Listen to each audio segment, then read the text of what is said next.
Let's mic, देश का मिजाज, वेस्ट।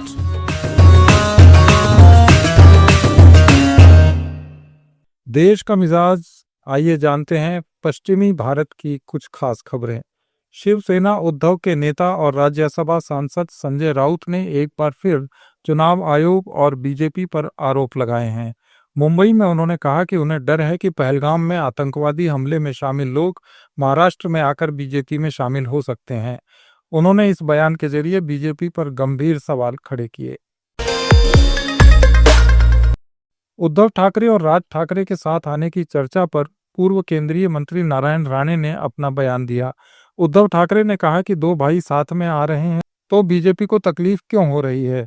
इस पर राणे ने कहा कि हम लोगों को तकलीफ कुछ नहीं है, दो भाई नहीं सब और भाई को साथ में ले आए, हम लोगों को इससे कोई फर्क नहीं पड़ता, पहले तो साथ ही थे। बीजेपी, एकनाथ शिंदे और अजित पवार, ये तीनों पार्टी के पास आज 235 विधायक हैं, कोई चिंता नहीं है। सुशांत सिंह राजपूत की पूर्व मैनेजर दिशा सालियान की मौत के मामले में शिवसेना नेता आदित्य ठाकरे को बड़ी राहत मिली है। बॉम्बे हाईकोर्ट ने उन्हें इस केस में क्लीन चिट दे दी। कोर्ट में दायर एक हलफनामे में मुंबई पुलिस ने स्पष्ट किया कि दिशा सालियान की मौत एक दुर्घटनावश हुई घटना थी और इसमें गैंगरेप या हत्या का कोई सबूत नहीं मिला है। इधर केंद्रीय मंत्री और बीजेपी सांसद नारायण राणे ने कहा कि एसआईटी की रिपोर्ट गलत है और वो इसे नहीं मानते। राणे ने दावा किया कि मैं 101% मानता हूं कि दिशा सालियान की हत्या हुई है।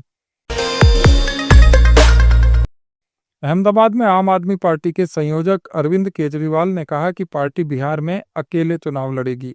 केजरीवाल ने कहा, इंडिया गठबंधन सिर्फ लोकसभा चुनाव के लिए था, अब हमारा किसी से कोई गठबंधन नहीं है। केजरीवाल गुजरात के 2 दिन के दौरे पर अहमदाबाद पहुंचे थे। वहां उन्होंने पार्टी के सदस्यता अभियान की शुरुआत की। गुजरात के विसालदर उपचुनाव में हमने कांग्रेस से अलग लड़कर 3 गुना ज्यादा वोटों से जीत दर्ज की है। गुजरात सरकार ने पर्यावरण संरक्षण की दिशा में एक बड़ी पहल करते हुए सचिवालय में सिंगल यूज प्लास्टिक की जगह रीयूजेबल कांच की पानी की बोतलों का उपयोग शुरू किया है। मुख्यमंत्री भूपेंद्र पटेल ने गांधीनगर सचिवालय परिसर में Sakhi Neer eco friendly glass water bottling plant का उद्घाटन किया।